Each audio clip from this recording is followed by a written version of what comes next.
Hey there, welcome back to another review. This time it is of the 1994 pulp hero film, The Shadow.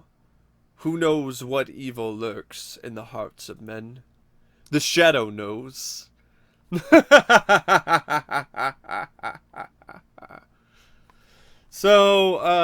Shadow is the 1994 film, which is the first theatrical film that is based on the character of the Shadow. The Shadow originated many, many years ago, I believe in the 30s, possibly even earlier than that, and started out as a pulp novel character, then turned into a radio play character, and after that had a new life in comics and comic books. Now, the Shadow is widely considered by many to be an inspiration for heroes that would come later, like Batman. And so, when you get a lot of people who kind of look at this movie and they're like, "Oh, it's like Batman," like, but too late. It's like you do realize that the Shadow was around before Batman. Batman wasn't even a thing when the Shadow first appeared in the public consciousness. So it's not really fair to the film to just call it some like low rent Batman knockoff like some critics did back in the day. This film to me is incredibly underrated. This is a really great gem of a movie for what it is. It's not entirely perfect. It's not without its flaws, but its flaws are pretty inconsequential for the most part. They're just things that affect the pacing of the film and stuff that I would like to see more of. But when it comes to the story or other elements of the film, there's nothing about it that's like crippling or particularly really bad. There's just stuff that I would have liked to have seen more of, like action. I would have liked to have seen some more action, like a car chase or some more gunplay. And in terms of pacing, maybe trim a few scenes here and there. Maybe have something other than a atom bomb as the main form of suspense, and the weapon of choice for the main villain. But other than that, like I think this film is quite stupendous. I think it's quite spectacular. There are a lot of things that I really, really love about The Shadow. And it's a film that I've always kind of liked for the most part because I like the character of the Shadow. I grew up listening to the radio plays with my grandmother and on audio cassettes, and I read some of the comics by DC, and I remember watching this movie with my grandmother and also enjoying it as well. So it's one of those things that I definitely have some nostalgia for it. But this film was interesting because it's a movie that the more times I see it, the more I appreciate it, the more I like it. It's a film that really grows on me with each and every watch. And a prime example of that is how I felt about the main villain, Shawan Khan, played by John Lone. For many, many years, I thought it was a bad performance. I thought he was a weak villain. And I thought the villain was one of the biggest things that was wrong with the movie and held the film back. And after watching it again, I don't feel that way at all anymore. I think John Lone was fantastic. I personally felt he was fantastic as Khan. He had a commanding on-screen presence. He had a very hypnotic vibe to him, which is exactly what he's supposed to have. And he was intimidating. Like he's forcing people to shoot themselves in the head with his mind, causing a cab driver to drive maniacally into a gas truck and blow himself up. He even causes a sailor, after he insults his clothes, to jump off the Empire State Building to his death. Like, this is a guy that, is pretty fucking crazy and does not give any fucks. And I really appreciated that about his performance and about the character. I thought the villain was actually strong. I don't think the villain was that weak. Compare it to some other villains from the same time period. I don't see why people think that the villain is weak. I mean, I used to agree with that, but after watching the film, I don't get it. I really don't. I mean, he's making people do all kinds of crazy shit with his mind. Like, hey, I gotta give kudos to the villain here. I don't think he's as bad as people make him out to be. Now, the film is directed by Russell Mulcahy, and initially, for many years, Sam Raimi wanted to do a Shadow film. And a big reason why he did Darkman is because he couldn't do the Shadow because he couldn't get the rights. And that would have been interesting to see Sam Raimi's take on the Shadow, but Russell Mulcahy, I thought he did a fine job, especially when it comes to handling the production and the art design, the lighting, and the shadows, so to speak, of the film. The action, while I think definitely could have used an injection of more action sequences to really make the film more thrilling as a whole. I thought his direction of the action scenes that were there was fine. I don't think it was really a problem. Mulcahy, I always thought was a pretty capable director anyway. I mean, he did a really great job with Highlander, and so it's one of those guys that I think he was a good get for the film, and this is like one of the last like big films he ever directed. It seems like because it doesn't seem like he did a whole lot like really big films after The Shadow. It was just a lot of more like smaller movies. Um, like he did like Silent Trigger and Resurrection, which I like Resurrection. I think it's an underrated movie, but yeah, this is the last big film. Well, he did Resident Evil Extinction, but like I don't really count that as as a big film, but I guess it could be considered one. But I would say it's probably the last film that he did with a budget that really popped. Um, and in a large part, it's because of the production and art design. The production and art design in this movie is gorgeous. I love it. I love the look of the film.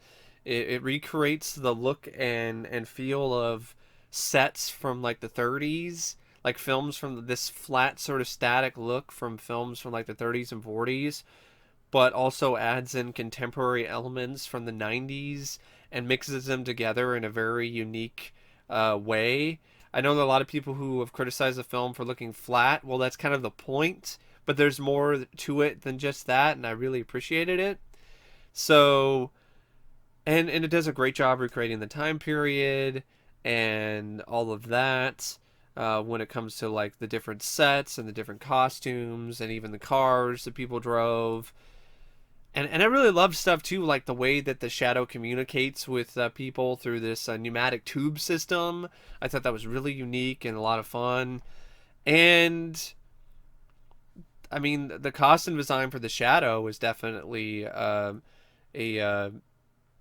high point for the film. I thought the look was perfect. It looked like it was straight off the comics, and was honestly really cool. Like I always thought the Shadow was a cool character to begin with, and I thought they did a really great job bringing the Shadow to life with a combination of the costume plus makeup, which they put on Alec Baldwin to make his features more uh, square. You know, like his jaw bigger and squarer, and his nose more prominent, which is one of the more defining features of the Shadow. And this script by David Coop is a treat. I love this screenplay. It's full of a lot of just great witty lines of dialogue, great banter, uh, and not only that, like a lot of really great intrigue and uniqueness. Like for instance, just of the character that Penelope Ann Miller plays, Margot Lane, she's psychic. So there's this different relationship between her and Lamont Cranston, Alec Baldwin, where he's psychic, but so is she, so he can't really pull one over on her, and it creates a really interesting and fun dynamic. I also like the fact that the script has a lot of spectacle to it. One bit in particular, spoilers for those of you who haven't seen the film, that I've always enjoyed and always thought was really brilliant, is the fact that the main villain's lair is this giant hotel called the Hotel Monolith, that he's just used his mind control to make people think that it isn't there. It's like in the middle of Manhattan, it's in the middle of New York, and all these people are thinking like it doesn't exist, it's not real, because they just think it's just a empty lot, but it's not. It's actually there right in front of them the whole time. And the way that co-op decides and the visual effects artists decide to reveal the hotel was really cool. So I really love that about it. um, the only thing about the script that I really thought could have used some work is, like I said, like having some kind of more interesting of a weapon for the main villain. Maybe tie it into his mind control or something more interesting than just another atom bomb. But that's just for me personally. I just thought it was kind of a weak, just kind of vehicle for destruction, and definitely pretty boring. Despite the fact that they're using beryllium spheres, which you might recognize because that's the name of the fuel source for the Protector in Galaxy Quest, is beryllium spheres. uh, so I guess they had to give Ian McKellen something to do, but I do have to admit that part of the script is not up to par with the rest of it. And Ian McKellen is honestly pretty wasted in this. He's just mind controlled for most of the movie and is just a lackey for the main bad guy, a con, just to create an atom bomb. That's really all he does, except for in the end, then he uses his smarts to disable it. But yeah, it's kind of a waste of Ian McKellen, which is too bad. I didn't mind the stuff with Jinko, which is the name of I think it's like a Chinese warlord that is actually Alec Baldwin, because before he becomes the Shadow and fights for good, he was evil. He was a force of evil. Like, he was a tyrant. He was a just horrible person who was going around, pillaging and raiding and murdering people and ruining people's lives with poppy, with opium from the poppy fields. And I know this is something that is definitely a aspect of the plot that a lot of people don't like about the movie, but I think it makes the film stand out from a lot of other superhero films. And I think it's interesting, and I like that. I like the fact that it's different. I like the fact that the character, he knows what evil lurks in the hearts of men because he himself was evil.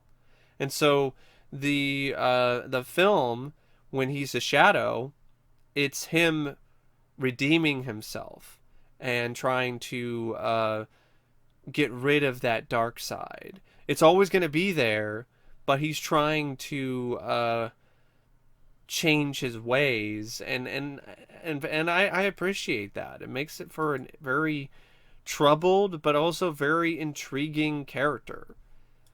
So yeah, I cannot sing the praises of David Koep's script enough. I think it's a real, like I said, it's a real treat. It's a big reason why the film works as well as it does. Now, apparently the ending was supposed to be different than what you see in the film, which I still really like it. I think it's pretty badass, actually. I mean, you got this really cool hall of mirrors, and they all explode due to the psychic energy that's being dispersed between the Shadow and Khan, and he uses a shard of glass and sends it straight into Khan's head. I thought it was a really crowd-pleasing moment. Well, apparently it was going to be more detailed it was the mirrors were going to have reflections of Lamont's past as Jinko, this warlord, and he was going to have to face them once again, literally, in order for him to be able to defeat his nemesis. But they weren't able to shoot those scenes because there was an earthquake that happened that completely just demolished the mirror set. So they had to rebuild the mirror set, and by the time they did that, they didn't have enough. I don't think they had enough finances left over to do it the way that the script had initially intended it to be. It was during the Northridge earthquake that just destroyed the set. So I think they did shoot a few scenes in the mirror set. That's why you see some of a few scenes in the film itself, in the finished film. But I don't think they were able to like shoot all the scenes they wanted to because the earthquake unfortunately destroyed the set. So, and that's why the ending kind of feels a little bit rushed. I mean, I've always felt that way about the movie. I think it's cool and I like it, but it does feel a little bit rushed, and it's for a good reason because it was rushed. It was a rushed ending. They just tried to figure a way out to make it work because they couldn't do what they wanted to do. And for a plan B, it's pretty good. Pretty good plan B.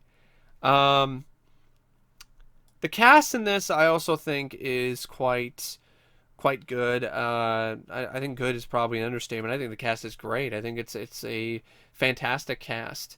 Alec Baldwin I thought was amazing as Lamont Cranston and the Shadow. I've heard people like lambast his performance or say he was bad, and I respectfully disagree. I think this is one of his best performances. He was just a lot of fun to watch as this dashing, charismatic hero who had this really dark, mysterious aspect to him. I mean, Baldwin had the perfect voice for the Shadow. Anyway, the deep baritone that I feel the character definitely needed, and I felt that he definitely had an on-screen presence that was quite large and imposing. But when he needed to be a playboy and be this dapper, dashing alter ego in Lamont Cranston, he also did a great job playing that role too. And you could tell that he was having fun with it. So I really appreciated and really enjoyed watching Alec Baldwin portray Lamont Cranston and the Shadow. He did such a good job playing Lamont Cranston. He could have been Batman. He could have been a fantastic Bruce Wayne and a fantastic Batman because he had the on-screen presence to be a intimidating hero as the Shadow, and he had the Playboy stuff down pat as Lamont Cranston in this movie. So, I mean, I think that was a little bit of a missed opportunity to not have Alec Baldwin don the bat suit. Instead of Val Kilmer, maybe Alec Baldwin as Batman in Batman Forever. I always felt Val Kilmer was kind of stiff in the bat suit, and he was a better Bruce Wayne. So I think Alec could have done both of those roles really well, but that's not what happened. But I'm still glad that he was able to lend his talents to bring in the Shadow to life. Because I mean, just look at that. Look at that. That's Bruce Wayne. That is totally Bruce Wayne. But anyway, that's just something I've always felt about the Shadow and about Alec Baldwin in this. But I mean, Alec Baldwin isn't the only one that's on their A game in this film. I mean, you have John Lone, who delivers a really underrated performance as Xuan Khan. Penelope Ann Miller is sexy and mysterious and full of verve and energy, and I love, how I just love how spunky she is a perfect way to put it. I love her spunk, and I love how well she works with Alec Baldwin.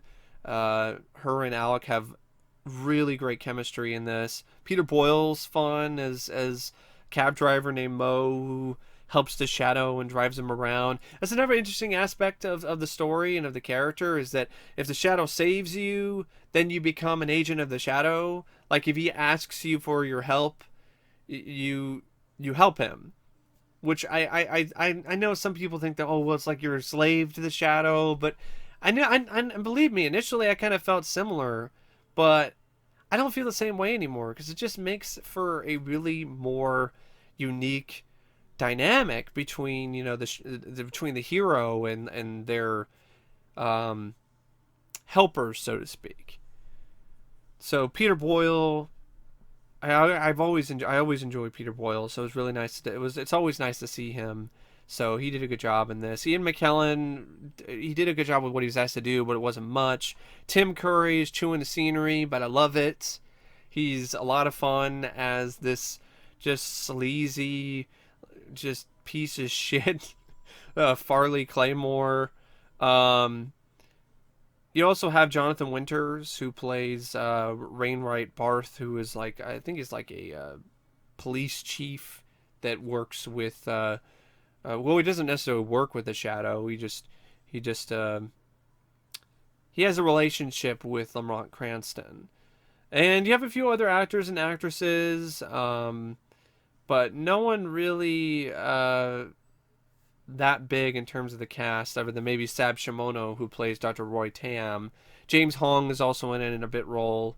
It's a character named Lee Pang early in the film, in the flashback prologue with Jing Ko. There's another really cool thing about this movie that I want to mention, is the Purba, which is this knife that is like alive, and it's voiced by Frank Welker. Like that guy is such a I mean, I don't know if chameleon is the right word, but Frank Welker is someone who can just do all different types of voices, and he's all over the place. He's very versatile. One of the most versatile voice actors out there. And so I thought that was really cool. I thought the effect actually was quite good for the time, and I still think it holds up quite well. Speaking of visual effects in this film, I personally feel the stuff when the Shadow was invisible is quite impressive. I really love the sequence on the bridge with the thugs, with the gangsters, and the Shadow just comes in and cleans house. I thought was a really great looking sequence, and I really loved the effects and how they were handled in that. Um, so it's one of those movies where the budget definitely is on the screen. It's a 25 million. It's a $40 million budget, and it didn't do that well when it came out. It only made 48 million. And I don't think the merchandise sold that well. But I bought a lot of Shadow merchandise. I had Shadow action figures. Some of my favorite action figures are my Shadow action figures. Like I had the Quick Draw Shadow, which I did rebuy when I was living with my dad a few years ago. And I think it's still in storage over at his place. But I bought that again because I really liked that particular action figure, and I still do. I think it's a pretty cool looking figure. And I had the one where he was invisible as well. And so it's one of those movies that had a fair share of merchandise, had a decent advertising campaign. It just, for whatever reason, The Shadow just didn't resonate with audiences that much. I think a big part of it is it's one of those films that was adapted maybe a little bit too late. Because a lot of people, a lot of casuals who didn't know that much about The Shadow other than this movie coming out, they just thought it was just another Batman kind of character. And, that's just selling The Shadow short. And one more thing I want to mention before I go is definitely Jerry Goldsmith's spectacular score for this film. I mean, Jerry Goldsmith is a legend, and he's my favorite film composer. And The Shadow is just another one of those scores where he just takes things to a whole other level, and it's a joy to listen to. It's mysterious. It's marvelous. It's just a great score. And I definitely don't feel the film would be as good as it is without the score. Like Jerry Goldsmith is one of those composers that really proves the importance of a really good or great score for a film, because a great score that has so much mood and atmosphere, like Goldsmith's score for this film, just makes the overall experience so much more uh, worthwhile. And it's something that I definitely feel you don't see as much of nowadays, because there's a lot of just in one ear and out the other scores in a lot of films nowadays, and they're just kind of just there. But Goldsmith's score has its own personality, it has its own energy to it, and it just makes sequences that it's in just resonate so much stronger. Uh, so yeah, I honestly don't have a whole, like I said, I don't have a whole lot of problems with the film. I think for the most part, it's paced fairly well. Could use a little bit of some trims here and there. Maybe some of the stuff involving Ian McKellen's character, Tim Curry's villain. Um, the climax is a bit rushed, but that's because it is. They did the best they could with what they had, so I'm not gonna really knock it too hard for that.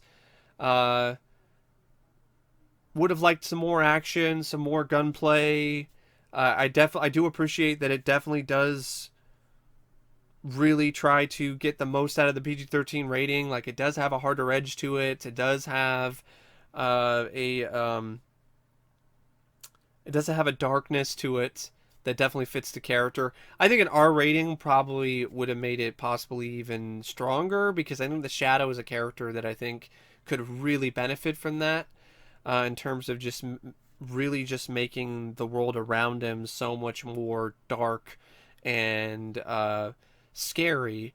But overall, though, I can't really think of a lot of moments in this film where the rating really hurt it. I also, like I said, I would have liked a car chase or something somewhere in the movie. Would have been a nice change of pace. And yeah, I mean, there are so many shots in this film that I love, that I think are just breathtaking and just awesome. I mean, when you a lot, pretty much every shot of the Shadow, like when you see, especially the shot in the Hotel Monolith where he's standing on the staircase and the wind is billowing around and like blowing his cape around, and it's just a great looking shot. There's a lot of shots in this that are just really picture perfect. And and I think the image of the Shadow with his two guns is really cool. So I would have liked to have seen more shootouts, um, with his guns, some more quick draw action, and but other than those things, I don't really have very many problems with the Shadow. This is a solid Blu-ray. It's not spectacular. I honestly think it could have been better. I don't know why they didn't port over the old featurettes and interviews and press kits that are on some, I think, a German release of the film. It's disappointing that they're not on here. The transfer is better than what Universal put out before, but it's not amazing. And the interviews with Alec Baldwin, Russell Mulcahy, Penelope Ann Miller, production designer Joseph Nemec, who definitely got a name drop. Just loved his production design in this. Director of photography Stephen H. Burham and writer David Coop. It's a massive letdown. It's 20 minutes, 5 or 6 or maybe even 8 of it's just footage from the film, and the rest of it is just a lot of people just, about who worked on the movie, just talking about how great the movie is. There's not really a lot of behind the scenes anecdotes. There's not really a lot of interesting stuff. So I think it was a huge missed opportunity on Shout Factory's part, because you have all these people involved who are, even Alec Baldwin, and like they don't share any really interesting stories about the making of the movie. I mean, I think the production designer shared a couple of interesting anecdotes, but everyone else is just kind of just talking about how great the film is and how they were really glad to be a part of it and so on and so forth. And I don't know, I like the film, but I don't want to see a circle jerk for special features. That's just me personally. I mean, It's just as bad to me as a slag off, as you just a nonstop slagging of a film for special features. But anyway, still glad I have the Blu-ray, and the transfer is still good enough that there are a lot of visuals in it that do pop off the screen. But anyway, yeah, I don't really know what else to say about The Shadow, except if I were to rate it out of 5 stars, I like it quite a bit, so I'm gonna give it 4 out of 5. I'm definitely. You might think it's too high. Some people might think that, but I honestly think this is a really good movie, and I definitely do recommend it if you haven't seen it. It's definitely worth a watch. I don't think it's going to be for everyone, but if you were a fan of something like The Rocketeer or The Phantom or Dick Tracy, then I think you'll definitely get a kick out of The Shadow. Um, and if it's a movie that you weren't too keen on initially, after the first time you saw it and you haven't seen it in a while, I would recommend you giving it another watch as well, bringing it up out of the shadows and put some light onto it, because I definitely feel that you might be pleasantly surprised by how much you might appreciate the film, at least certain aspects of it. But anyway, yeah, that's my review of The Shadow. And as always, thanks for watching, and I will see you later. See ya.